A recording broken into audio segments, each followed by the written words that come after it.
فكلي واشربي وقري عينا فإما ترين من البشر أحدا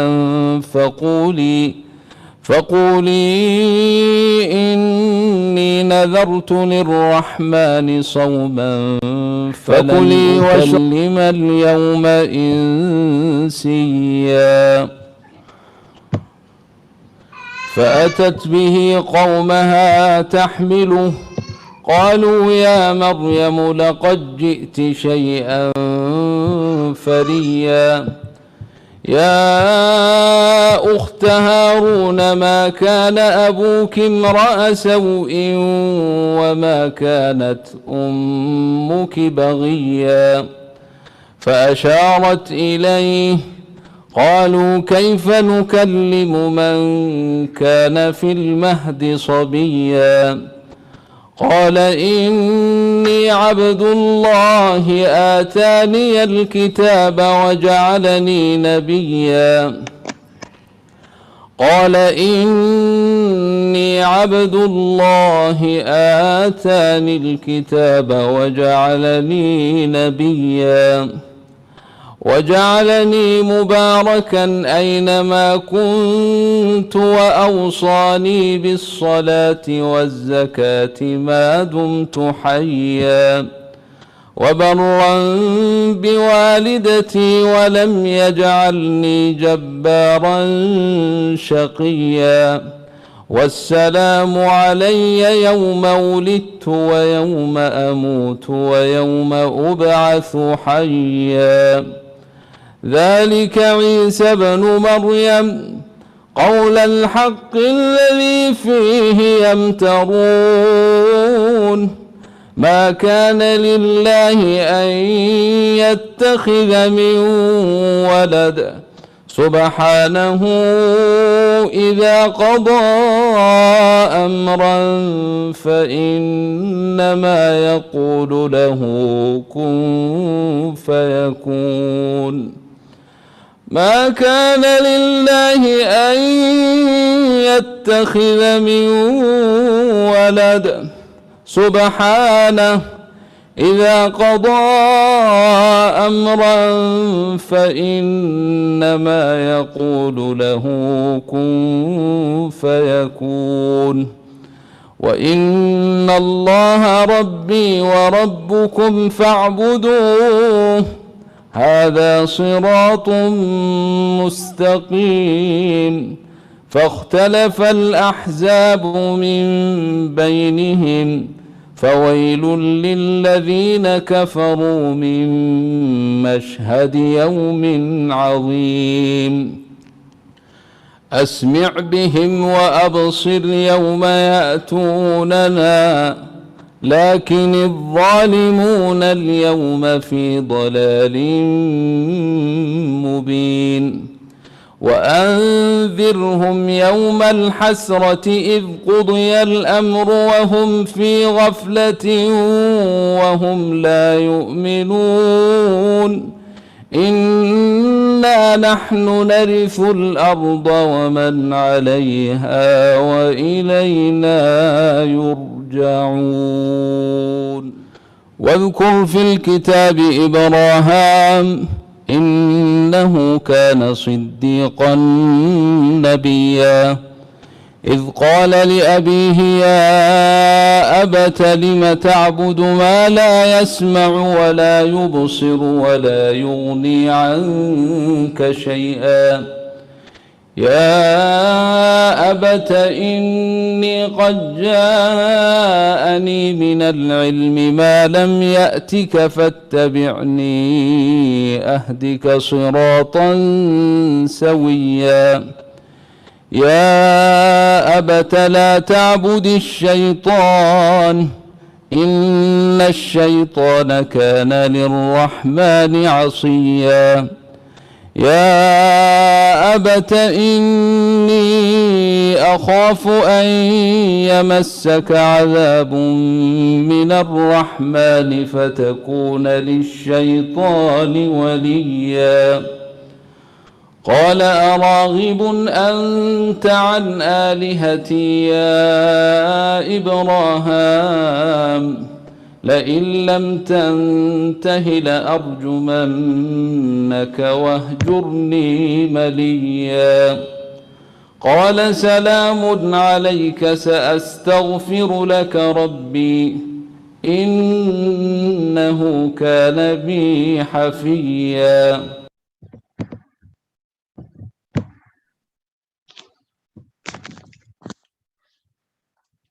أعوذ بالله من الشيطان الرجيم. بسم الله الرحمن الرحيم. الحمد لله وكفى وسلام على عباده الذين اصطفى. السلام عليكم ورحمة الله وبركاته. وعليكم السلام ورحمة الله وبركاته شيخ. Hopefully you could hear the recitation that was being played. You can just give your answer in the chat, inshallah. Could anybody identify which was the qira'ah or the riwayah that was being read? هشام. Yes, it was Hisham. And how did you know that it was Hisham?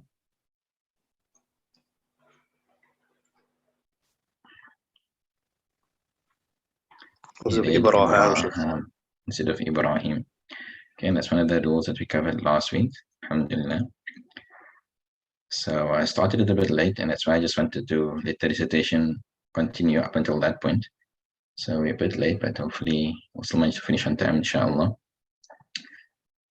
Before we move on, we've now covered the usul, alhamdulillah, of the entire sab'ah, all the rules that we wanted to cover. And then last week we also looked at certain farfi changes. Why? Because for Ibn Amir and for Shu'bah, there were no changes really in the usul, comparing the usul of Hafs to the usul of those ruwat. There were no changes, so we looked at certain consistent farfi changes to identify them. So here on the cover of the book, you've actually got the names of the 10 qurra as a reminder all the time of who they are. So you have Nafi', and who are the rawis of Nafi'? قالون and Warsh. Qalun and Warsh. And here we'll separate them because the readings are quite different. So what rules have we covered so far to identify the riwayah of Qalun? Can you identify Qalun? Oh, you know. The Muduja. Okay, what will I have in the mad? ميم الجمع. Qasr, Tawassut. You'll have Qasr and Tawassut, but then there will be others also that will read with Qasr and Tawassut. So what else can you look for? The ميم الجمع. Correct, the Mimul Jam. So which combination of Mad and Mimul Jam will be specific to Qalun? Tawassut and Mimul Jam. Tawassut and Mimul Jam. If you have Qasr and Mimul Jam, that will be the same as whom? Ibn Kathir. Will be the same as Ibn Kathir. So then Ibn Kathir will also have Mimul Jam. So how can you identify these ones specifically? What else can you look for to identify Ibn Kathir specifically? The Sila of the Ha'ul Kinaya. Sila of the Ha'ul Kinaya, correct. So for Qalun, it will be Mimul Jam together with Tawassut. And then for Ibn Kathir, it will be Mimul Jam with the Ha'ul Kinaya, Sila of both. Then you have Warsh, and Warsh will be the easiest. They are the most rules. Can one person just give me one rule for Warsh that we've learned? Mahmouda? Your mic is muted.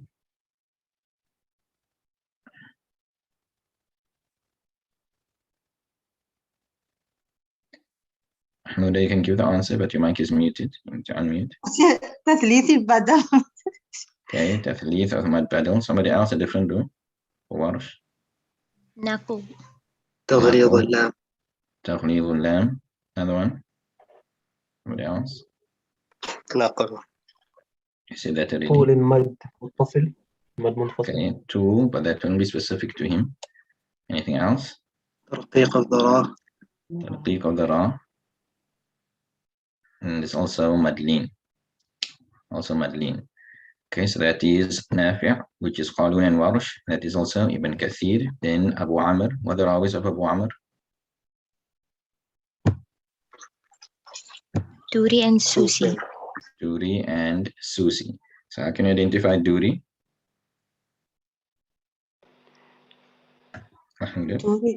Duri don't Ibdal. It does not have Ibdal, correct, but then that will be all the other Qurra as well. They will also not have Ibdal. Of Hamza. Duri is Qasr and Tawassut. Okay, and Duri doesn't have the same. Idgham Kabir. Doesn't have Idgham Kabir. Correct. But again, that is going to be similar to most of the other Qurra as well. We're looking for what can you identify in his applications to identify. The imala of the word nas. Nasi. Correct. There's a consistent Farsi change that is unique to him, in that he has imala of an-nas becoming an-nas when there's a kasra. So you hear that immediately, then it is Duri Basri. Looking at his usul though, if we have qasr with imala will make it Abu Amr. Qasr with imala will make it Abu Amr. And then if you don't hear the idgham kabir and you don't hear the ibdal, then it will be Susi. Okay, and if you hear those, then obviously it will be Susi. The idgham kabir will be for Susi, and the ibdal of the Hamza Sakina will be for Susi. Then you have Ibn Amir, and the recitation we had today was from Hisham. The consistent change we looked at was Ibrahim. What about Ibn Dhakwan? How can we identify Ibn Dhakwan?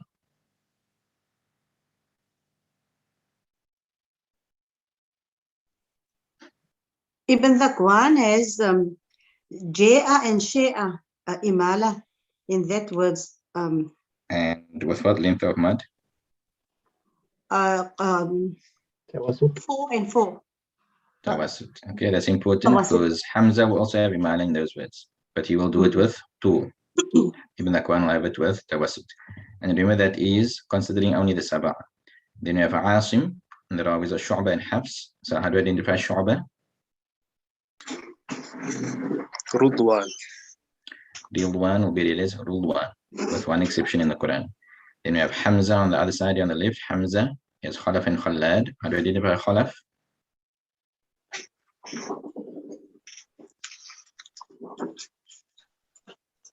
How do you identify Khalaf? No gunna in with the idgham in the ya nawal follows. Nun Sakina and Tanween will be made without idgham into the waw and the ya. That would be immediately specific for Hamza. For Khalaf and Hamza. Then you have Khalad.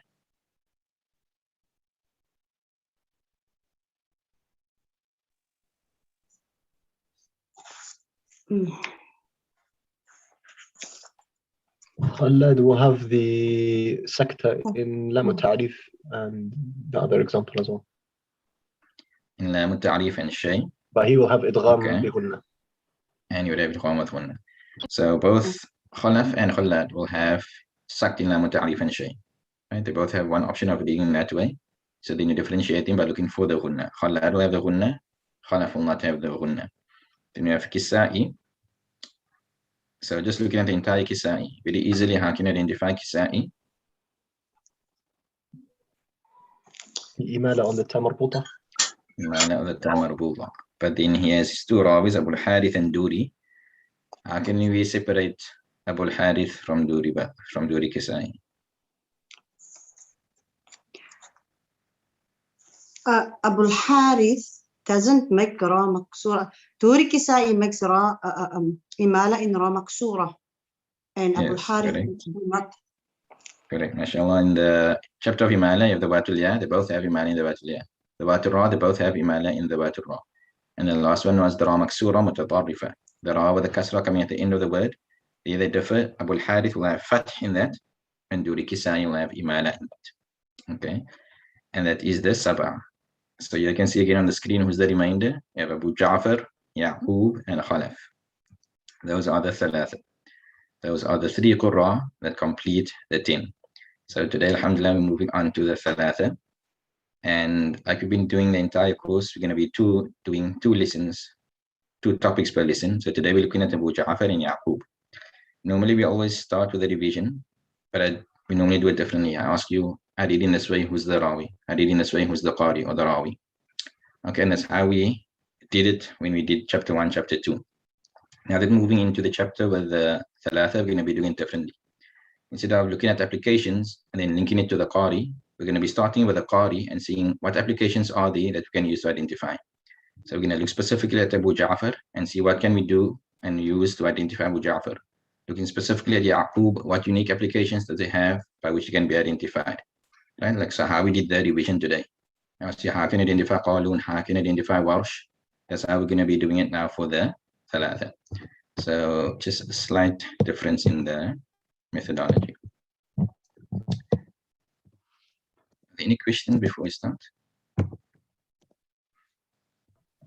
Sheikh, you mentioned for Ridwan and Rudwan for Shu'bah. Did you say there was one exception? Or is that the exception? There's one verse in the Quran where he reads Ridwan, the same as at the Quran. Comes in Surah Ma'idah. Okay, but in all the other places in the Quran, wherever that word comes, you will read Ridwan. Jazakallah khairan. So, chapter 6, we have the 3 qira'at. And the first point mentioned here is very important. That thus far, we have restricted ourselves to discussing only the 7 qira'at. So we had the initial chapter where it was the singular applications, okay? And it was singular for some of the Quran by looking only at the Sab'ah. And we'll see examples of that. It will now be different. So as mentioned in the beginning, there are another 3 which are regarded as authentic, which will now be examined. There are Abu Ja'far, Yaqub, and Khalaf al-Ashir. Remember that this person, Khalaf, yeah, is the same as Khalaf an Hamza. It's the same individual. He comes both as a Rawi and as a Qari. So if we just speak about Khalaf, by default, that will be Khalaf an Hamza. It can be specific and specify him as Khalaf an Hamza. But if we just speak about Khalaf, in general, it will be Khalaf an Hamza, the Rawi. And that's why we'll always specify when it is the Qari by saying Khalaf al-Ashir. Khalaf the 10th Qari. Okay. So for all of these 3 qira'at, the differences between the Rawis are extremely minimal. Let's see who can remember this. What are the 2 Rawis of Abu Ja'far? Ibn Wardan and Ibn Jammaz. Correct. Yaqub. Ruwais and Rawh. Ruwais and Rawh. Khalaf. Idris and Ishaq. Idris and Ishaq. Alhamdulillah. See the people that have learned the poem. Know it, alhamdulillah. So those Rawis, they're going to be reading the same. They're going to be reading the same almost all the time. There'll be very slight differences between them. So here we're going to focus not on looking at the Rawi, but looking at the Qari. We're going to try and look at who the different Qurra are and how to identify them. But there will be 1 or 2 points mentioned through which the riwayat may be distinguished. But in terms of me testing you and asking you questions and so on, I'm only going to be asking you to identify Abu Ja'far, not each of his individual Rawis. Similarly, only how to identify Yaqub, not each of his Rawis. But if you are interested, then there will be some notes mentioned of how you can possibly do that. Starting with Abu Ja'far. Abu Ja'far, his qira'ah may be identified by the application of ikhfa of the nun sakina and tanween into the letters ghain and kha instead of ilham. Right, so to revise, you have the nun sakina and tanween followed by hamza ha, ayn ha, ghain kha, the letters of the throat. The 6 letters of the throat. For all the Quran, it will always be ilhar. Why? Because the makhraj of the noon is so extremely far from the letters of the throat. So there's no possibility of idgham. The hamza and the ha is at the bottom. The ayn ha is from the middle. But then the ghain kha is from the top, which is now close to the mouth. It's the closest to the mouth, right? To the exiting of the mouth. And that's why it's called adan al-halq, the closest to the exiting. So the noon would still be far. It will be considered as far away from the makhraj of the ghain and the kha. It will not be mutaqariban. It will be mutaba'idan. 2 that are far apart from one another. So in order for idgham to take place, it must be either mithlan, mutajanisan, or mutaqariban. It must be one of those 3 categories. If it's mutaba'idan, then you can never have idgham. But here we can see that in that situation, the thing that can connect them is possibly ikhfa, not idgham, but they can be joined through ikhfa. So instead of the normal readings of min ghillin and min khawfin, ilhar is to read each one clearly from its makhraj. The noon from its makhraj, then the ghain. The noon from the tip of the tongue from Kainan to Kainan, the ghain from the upper part of the throat. Similarly, in min khawfin, read the noon clearly from its makhraj without any extra hunna. There will be a hint of hunna because it is an intrinsic quality, a permanent quality within the noon, but no clear hunna, no extension of the sound of the hunna. But now Abu Ja'far, he will read it with ikhfa. Min ghillin, min khawfin. And like in the normal ikhfa, the ikhfa will either be full or flat depending on the letter that follows. Both the ghain and the kha, they are letters of isti'la, so will both be read full, and therefore the ikhfa will also be full. Yeah, the kasra will be on the lowest level of fullness. Yeah, because of the fatha will be on the highest level of fullness. Okay, so you'll do the ikhfa in the ghain and the kha. Min ghillin, min khawfin. Has anybody heard that application before in a recitation? Okay, so it's not one that you'll hear very often, because you're most likely to hear from the sab'ah, and you don't find this in the sab'ah. None of the 7 qurra have this.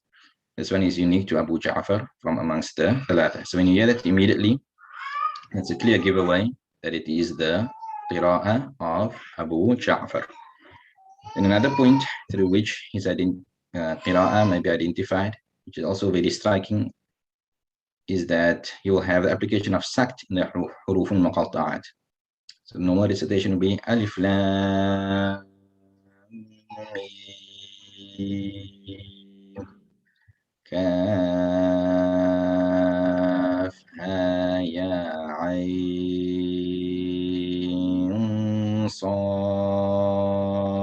sad. You will have sakt. So in between every letter, you will separate them with a breathless pause. You will make a sakta in between each of the letters of the huruf al-muqatta'at. So you will read alif lam mim. You will read kaf ha ya ayn sad. Okay, so again, a very striking difference from Hafs, very unique application. You can have a very unique application. So when you hear that, immediately you'll know it is Abu Ja'far. And obviously the huruf al-muqatta'at come at the beginning of the surah. So if somebody commences the recitation starting with the surah, starting with that, then automatically you already know it is Abu Ja'far. Nobody else reads in that way. When you have Mad Lazim, you have different divisions, right? Those of you that study the Tuhfa, some basic tajweed, and there are different divisions within Mad Lazim. So looking at that, besides the sakta, besides the issue of the sakta, and I've now read it both ways for you, how else will Abu Ja'far's recitation be different from the normal recitation?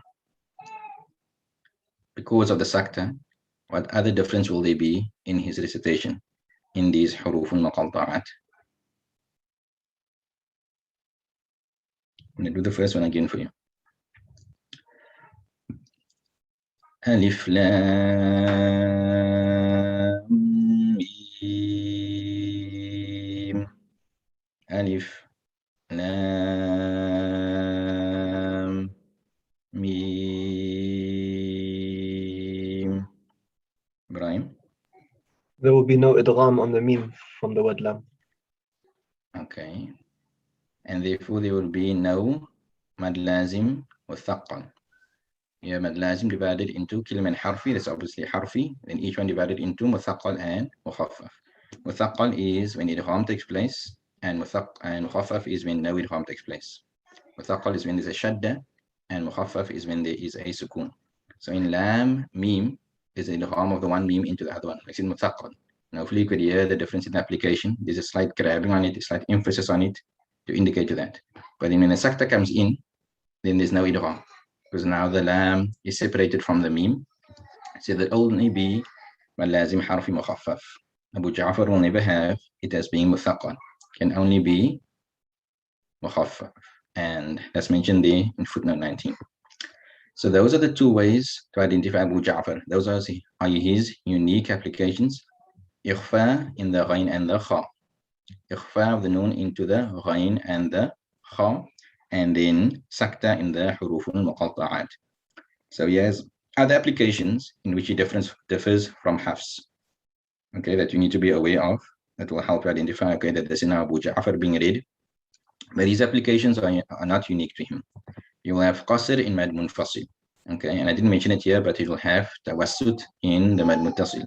All the three qurra, Abu Ja'far, Yaqub, Khalaf al-Ashir, all of them, they will have tawassut in the mad muttasil, like most of the other qurra. So it will only be Warsh and Hamza that will have tool. Only Warsh and Hamza in the Ashra Suhra will have tool. All the others will have tawassut in the mad muttasil. So that's why I didn't mention it here in the notes, but it's mentioned in the footnote if you're interested. So you'll have qasr in munfasil and tawassut in mad muttasil. Differs from Hafs, but it is how many of the other qurra Max Sabah read. Then he will also have sila of the mim al-jam. Like whom?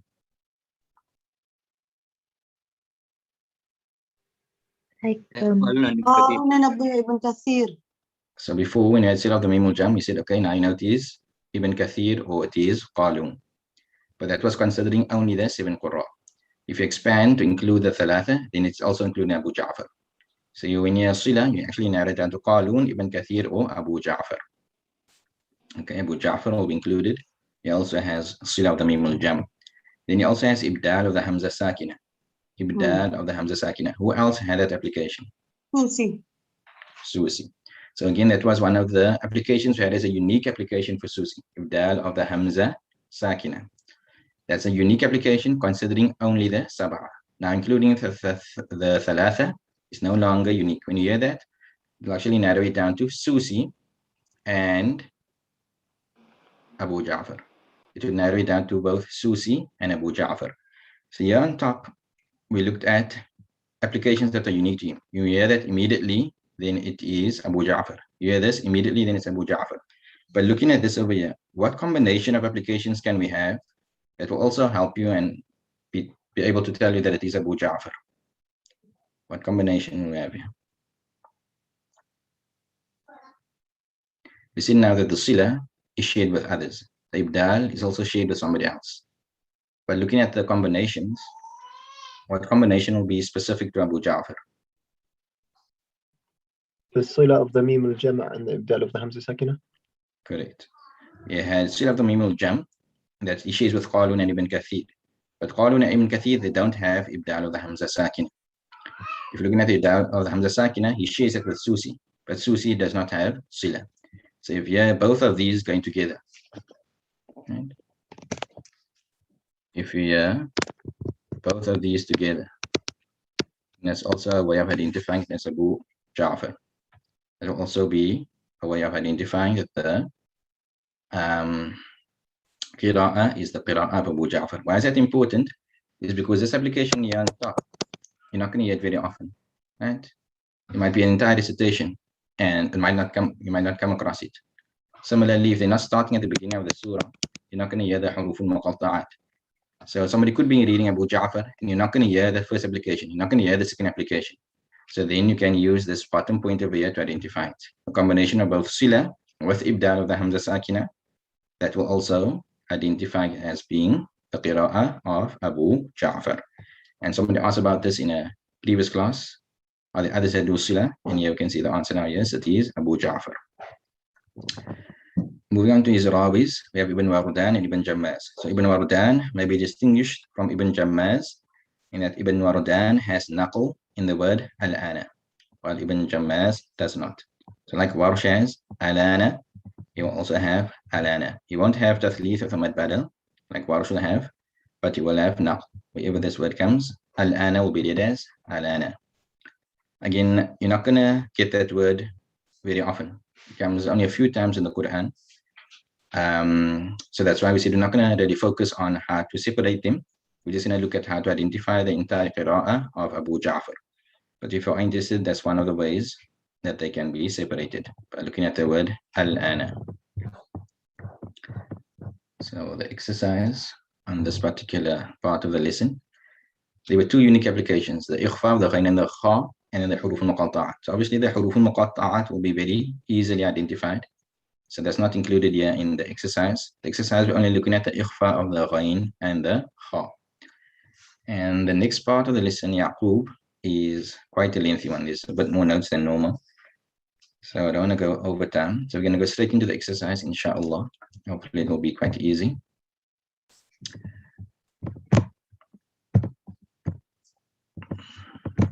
Can anybody give me the first one? We will let Ikhwa. قولا غير. So the else, the next verse. إرادة. Next one. What else? من خشية. What else? Next one. من خلاق. Amra, the next one. من خير. Min khairin. Ikram, the next one. هذا من خير. I see the last one, number 7. فمن خاف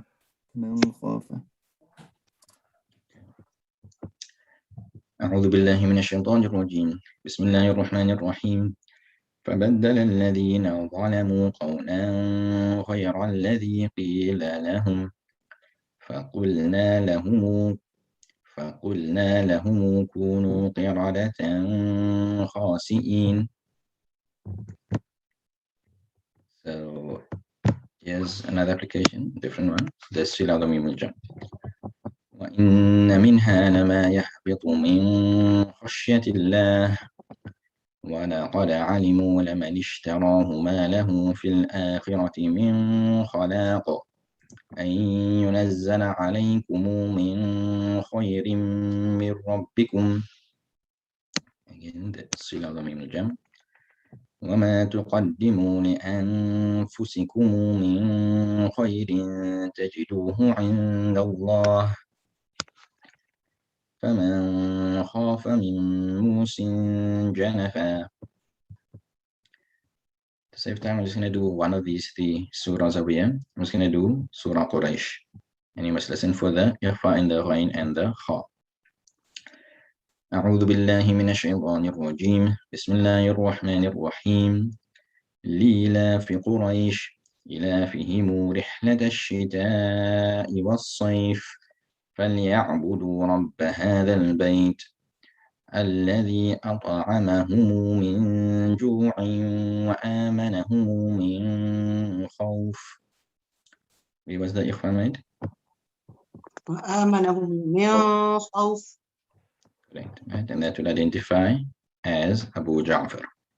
Moving on to Yaqub. Yaqub al-Hadrami is also from which town was Yaqub? From Basra. Abu Ja'far was also from where? Medina. From Medina. Another from Medina was he named Yazid. His name is Yazid, Abu Ja'far. So interestingly, we do Nafi' first in the Sab'ah and then Abu Ja'far afterwards in the Thalatha. But I mentioned in the commentary of the poem that Abu Ja'far is actually the teacher of Nafi'. Abu Ja'far is actually the teacher of Nafi'. Okay, so Yaqub, if I'm not mistaken, he will also come before Abu Amr. Abu Amr al-Basri was also from Basra. In terms of the timing in which they lived, if I'm not mistaken, Yaqub actually comes first. So the qira'ah of Yaqub may be identified by the application of dealing with a ha'us-sakt and stopping on the words huwa, hiya, and words ending in the pronoun hunna. So let's read these words as huwa, hiya, and hunna. That will only be done waqfan. Only when stopping on these words, well, he reading that way. There's a small ha that I've put there on top. With that small to show that it's not written. And obviously it's not written in the rasm, but it will be pronounced. So for Hafs, which words do we have? We have a ha'us-sakt. You stop with the ha'us-sakt. But again, give an example.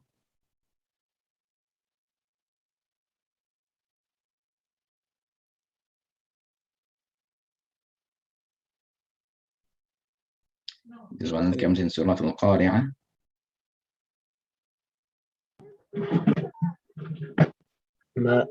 وما أدراك ما هي؟ وَمَا أَدْرَاكَ مَا هِيَ. Correct, right? So that would be the same over here. Yeah. The difference is that in that surah, the ha is written, and that's why it's read. All the Qur'an will read that ha because it is written in the Rasm, as part of the Rasm. Whereas Yaqub, if I'm not mistaken, he's the only one who reads the ha usakt when it is not written. In certain words, he will read with the ha usakt stopping on it, and it will not be written. The other Qur'an, they only apply the ha usakt when it is written in the Qur'an, written in the Rasm of the Masahif. Then you also apply this when stopping on the ya mutakallim, that is mutashaddad. The ya mutakallim, the ya that refers to the first person. Kitabi, qalami, my book, my pen. So in ila, and then with the ya mutakallim, ilayya, to me. Ilayya, you will read it as ilayya. So hearing that ha usakt, right? Hearing a ha usakt that's read but not written, that would be Yaqub. That would be the riwayah or the qira'ah rather of Yaqub, and it's a unique application to him. None of the other Qur'an have that. Then another way of identifying is recitation. In the likes of farhabun, there is a ya at the end that is mahdhuf, that is omitted. It's actually farhabuni, have all of me. Allah is saying have all of me. How do we know that that's the meaning? The kasra on the noon indicates this. If you look on the noon that I've highlighted, there's a kasra at the end. So it's farhabuni, then the ya at the end is omitted. It is not written in the Quran. Okay. And if you're interested, you can read my book on the verse ends to see the beauty of why that is present in the Quran. There's a question coming about Yaqub, and we'll discuss that next week, inshallah.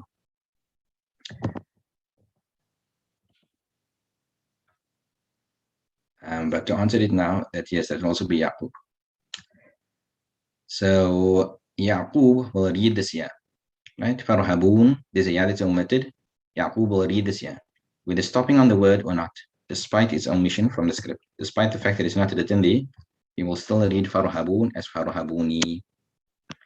You will still read that word farhabun as farhabuni. Fattaqun, fattaquni. So this application of reading that ya, right, that is not written, is not unique to him. This one, he reads the ha that's not written in the Quran. That's unique to him. Here he reads a ya that is not written in the Quran, and that's not unique to him. There's an entire chapter in the Sab'ah dedicated to this. All the ya'at with zawaid. Those ya'at, those yas that are additional, they are additional in the recitation, not present in the writing. So you'll find this amongst most or many of the 7 Qur'an, but it is far more prevalent in his qira'ah. You're going to hear this a lot more in the qira'ah of Yaqub than in most of the other qira'at. And what makes his one distinct is that this ya'atu zawaid, the ya that is omitted, comes mostly at the end of verses. And that's the beauty of it being omitted, and at the end of the verse is now similar to the other verse endings. If you look at Surah Al-Baqarah, this word farhabun comes in Surah Al-Baqarah. Muttaqeen, right, is the end of a verse. Yu'minun, mu'minun. You have that un, that in sound at the end. So farhabun without the ya is now similar to that. Farhabuni with the ya would disrupt it. There won't be that now harmony and a similarity in the verse ends. So that is a way of identifying Yaqub, that even at the verse ends, right, where most of the Qur'an will read with the similarity of the verse ends, Yaqub will read with a difference in the verse ends. He will read farhabuni, fattaquni. So he applies it even when stopping. Those other Qur'an that have that ya that's being read, for most of them, they will read it only when you're reading through. When you're reading through on that particular word, then they apply the ya. But when they stop on it, then they don't. But Yaqub does it both waqfan and waslan. Okay, and that's mentioned over here that furthermore, most of the other Qur'an that read the ya, they will only read it when reading through, when you're reading waslan. But Yaqub will read it even stopping, even waqfan. Okay, so that's now a second way of identifying its application. The first one was the ha usak that he reads. Then the other one is the ya that he reads at the end when it is omitted. The third way is that the letter ha in the pronouns hum, huma, and hunna is read with a kasra. We read with a kasra on the ha when it's preceded by a ya sakina. Also when preceded by a kasra. But here we're looking specifically when it is preceded by a ya sakina. So for example, alayhim, alayhima, alayhinna. You have the pronoun hum, but because of it being preceded by a ya, becomes alayhim, alayhima, alayhinna. In all of these three examples, the ya is a letter of leen because it is preceded by a fatha. That's why you have the next three examples over here. Fihim, fihima, fihinna. Ya, the ha is also read with a kasra because of being preceded by a ya sakina. Ya, the ya sakina is a letter of mad. So whether it's a letter of leen or whether it is a letter of mad, when it is preceded by a ya sakina, the ha in these pronouns will be read with a kasra. Yaqub, however, recites the ha with its original state of a dhamm, even in this circumstance. So the original circumstance is hum. You will apply hum even in ala, even when preceded by ala. Alayhum, alayhuma, alayhunna. Right? For the others, because of the istifal, because of the lowness in the pronunciation of that ya sakina, it will accord with a kasra. Alayhim, it's easier, right? Alayhima, it's a bit easier than alayhuma, alayhum, but he's simply applying the original. He's simply reading it on its original circumstance of having a dhamma. So similarly, instead of fihim, he will have fihum. Instead of fihima, fihuma. Instead of fihinna, fihunna, fihunna. They will stop with the ha sakt. Okay, that was mentioned before. Alayhunna, also with the ha sakt. Take note here that it is specific to when it is hum, huma, and hunna. When you have the pronoun just the ha, right? Alayhi, just the ha on its own in the singular form. Then you'll read with the kasra. Then you won't apply the original state of the dhamma, alayhu. Then you will read alayhi. So it must be dual or plural, either masculine or feminine. And it's only for the ha, not for the kaf. Right? All of them will read alaykum, alaykuma, alaykunna. Kasra only comes in on the ha. And Yaqub will not read the kasra, he will read the original state of a dhamma.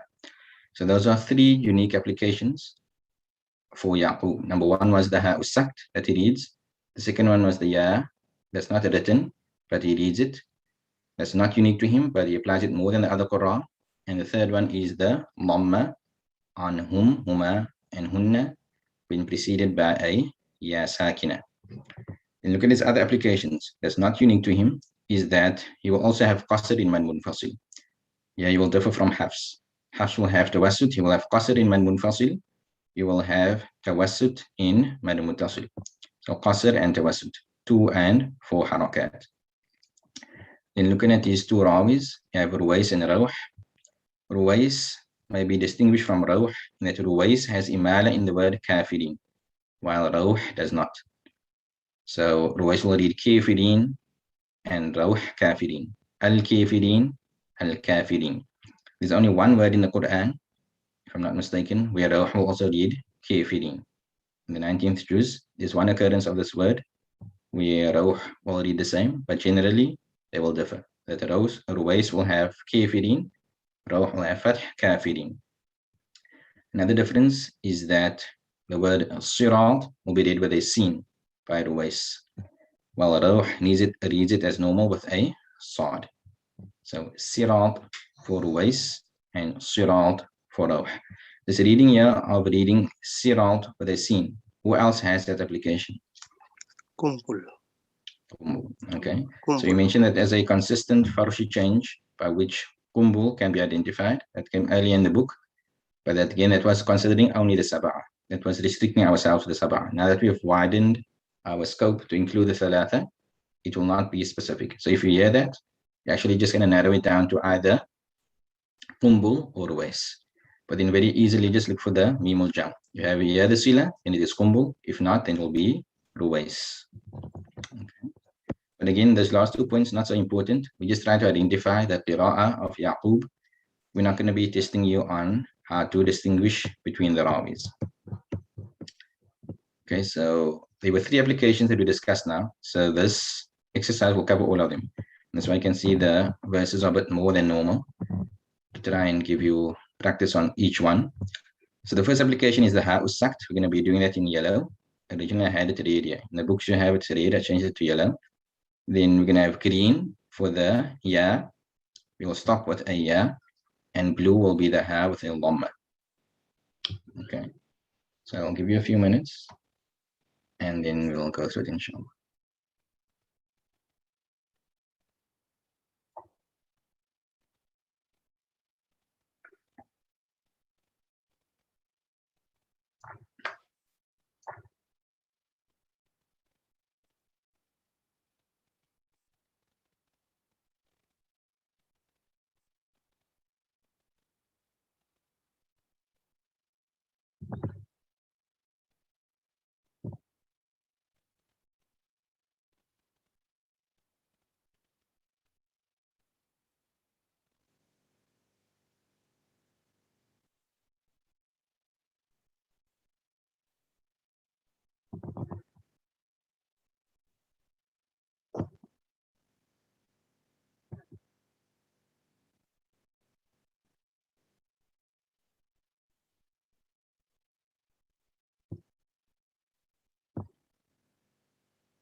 Okay, so the first verse, anybody be able to change me? Huwa. Okay, verse 2, somebody else. هي. The third verse. لهن. Okay. Is that the only one in the verse? The first هن. If you had to stop over there, then there will be a change as well there. The fourth one, Amna. بمصرخي. Okay, that's the mutakallim, mushaddad. The fifth one, Kawthar.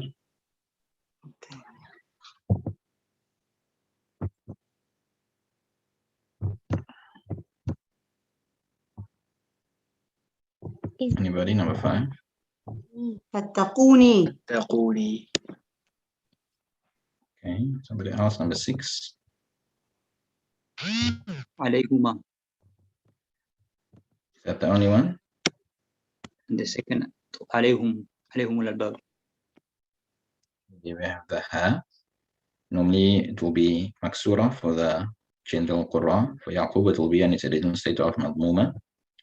Verse 7, somebody else. ولهن عليهن and عليهن again. You have the noon here. You have the noon here. And over here. Okay, who was that? Who gave it answer? Smishi. Okay, what else is there in this verse?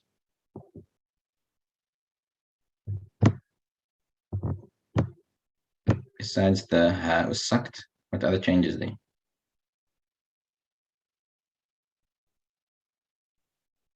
Anybody? The ha will be a different change. The noon is one change, the ha is another change. So reading through alayhunna bil ma'ruf, alayhunna, and stopping, it will be both changes. Alayhunna. Verse 8. Anybody? Verse 8. وعيدي. Yeah. Right. You can see the kasra on the dal is indicating the that's omitted. Wa'idi, my warning, my threat, my promise. Number 9. تخرجوهن بيوتهن And what else? بيوتهن The how will be read with a kasra. Why? Because of it being preceded by kasra. It's only read with a dhamma when preceded by a ya sakina. Right? There are two causes for the kasra to come, the ya sakina and the kasra. The kasra is a greater cause, right? The ya sakina not as strong a cause, and therefore we'll only have the dhamma with the ya sakina. And the last verse. فيهما. فيهما. Is not the letter of linear as preceded by a letter of mad, but you'll still have a dhamma. Okay, so you can see quite interesting, quite a few changes. أعوذ بالله من الشيطان الرجيم. بسم الله الرحمن الرحيم. الله لا إله إلا هو. I'm taking out the mudud, he will have qasr. That will also be different from hafs. Qasr in the mad munfasil. قالوا ادع لنا ربك يبين لنا ما هي هن لباس لكم وأنتم لباس لهن ما أنا بمصرخكم وما أنتم بمصرخية ولا تشتروا بآياتي ثمنا قليلا وإياي فاتقوني قال رجلان من الذين يخافون أنعم الله عليهم ادخلوا عليهم الباب ولهن مثل الذي عليهن بالمعروف وللرجال عليهن درجة فذكر بالقرآن من يخاف وعيدي لا تخرجوهن من بيوتهن قل فيهما إثم كبير ومنافع للناس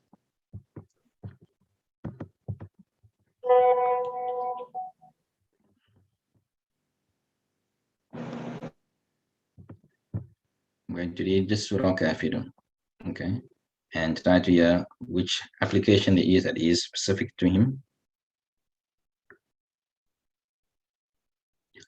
أعوذ بالله من الشيطان الرجيم بسم الله الرحمن الرحيم قل يا أيها الكافرون لا أعبد ما تعبدون ولا أنتم عابدون ما أعبد ولا أنا عابد ما عبدتم ولا أنتم عابدون ما أعبد لكم دينكم ولي ديني. Which application was there that was specific to him? ديني And ولي you'll be the only one ديني. to read that, right? It's lakum dinukum, to you is your deen, wali dini, and to me is my deen. There's also the change on waliya, it is as wali, but that's not unique to him, right? There are other Qur'an that did in that way. The unique one was the dini, or the ya that is omitted from the script. You'll be the only one to read that.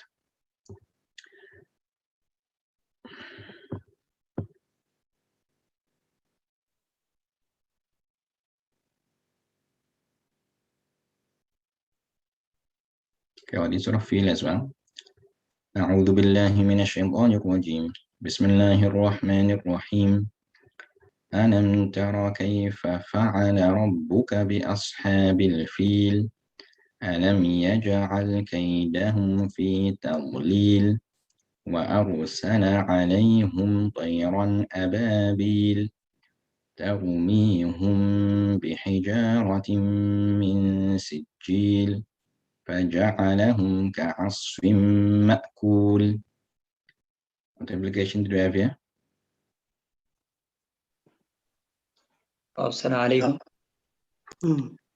What else? What other word was there? Tarmihum. So the first one, alayhum. Okay, for us, in regarding what we've discussed now, it seems to be unique to him. but those of you that know the Sab'a, Hamza also is the same. But then tarmihim as being tarmihum, that one is specific to Yaqub. That one is specific to Yaqub. Okay. If you want to do Surah Fajr, you can use the application over here if you want to listen to Surah Al-Fajr, inshallah. Are there any questions on today's lesson? We looked at Abu Ja'far and we looked at Yaqub. Abu Ja'far, yeah, the ikhfa of the ghain and the kha, and we have sak in the huruf al-muqatta'at. His other applications is qasr in the mad munfasil, sil of the mim al-jam, and ibdal of the hamza sakina. In Yaqub, you have the ha sakt, then you have the ya that's read at the end when it's not written, and then you have huma, hum, and hunna when it is preceded by ya sakina. You also have qasr in mad munfasil.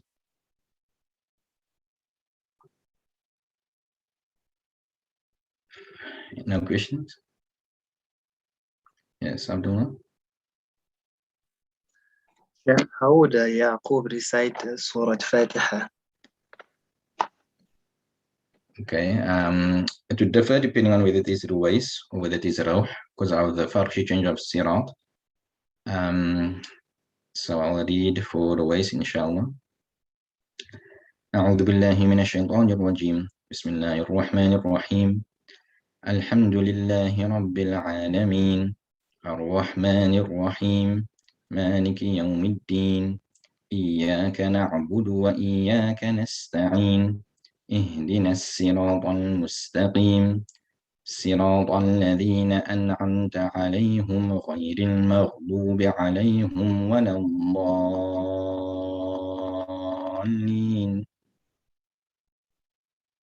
So that was Surah Fatiha for Yaqub, specifically for Ruwais. Could you hear the scene in Surah rather than the Sad? Yes, Sheikh. Okay, so that was the difference. If you had the Sirat, then it would have been Rawh, with the other changes also present. Any other questions?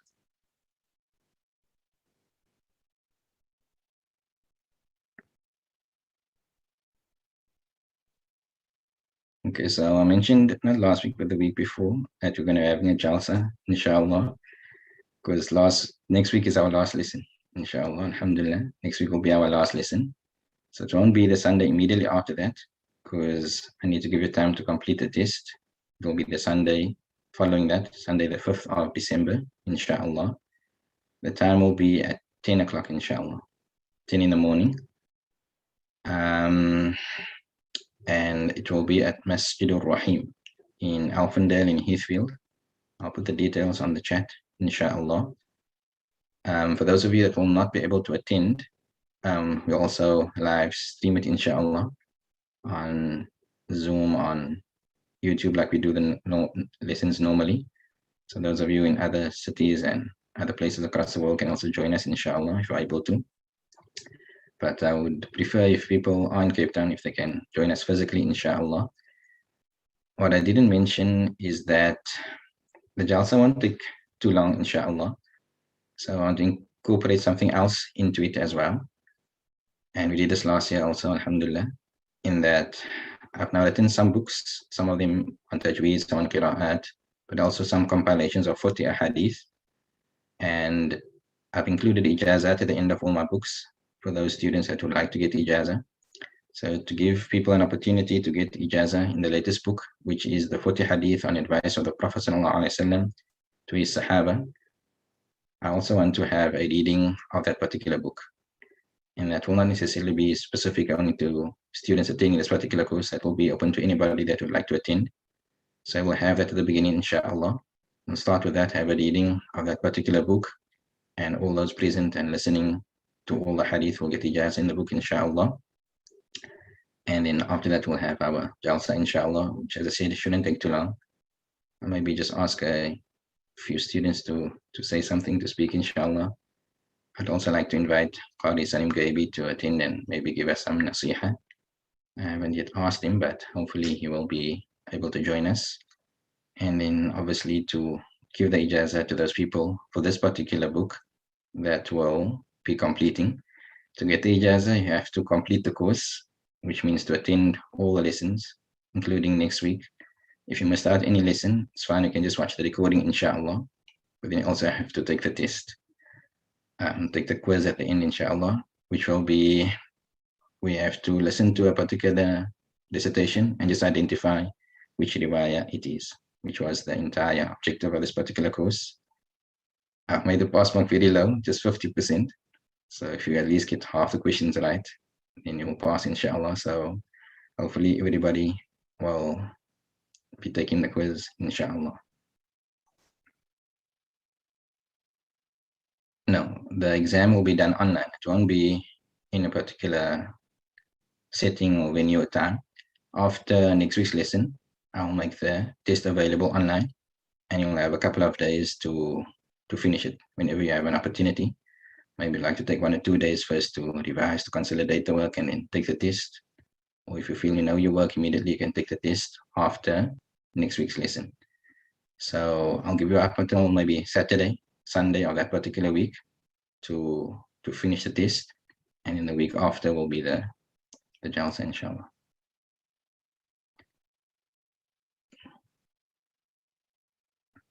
Hope that answers the question. So there's no set time that you need to do the test. You can choose at what time you like to do it.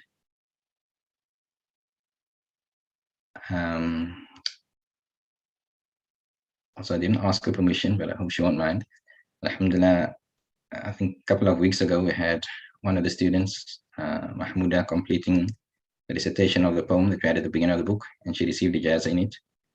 And I forgot to mention it last week that Kauthar, another student, also completed the poem. She has also been given ijazah in that. So those of you that are still busy memorizing, if you are memorizing, hopefully try and complete, inshallah, within the next 2 weeks, so that for the jalsa we can see who has completed the poem as well, inshallah. أعوذ بالله من الشيطان الرجيم بسم الله الرحمن الرحيم والعصر إن الإنسان لفي خسر إلا الذين آمنوا وعملوا الصالحات وتواصوا بالحق وتواصوا بالصبر. السلام عليكم ورحمة الله وبركاته. وعليكم السلام ورحمة الله. السلام ورحمة الله وبركاته.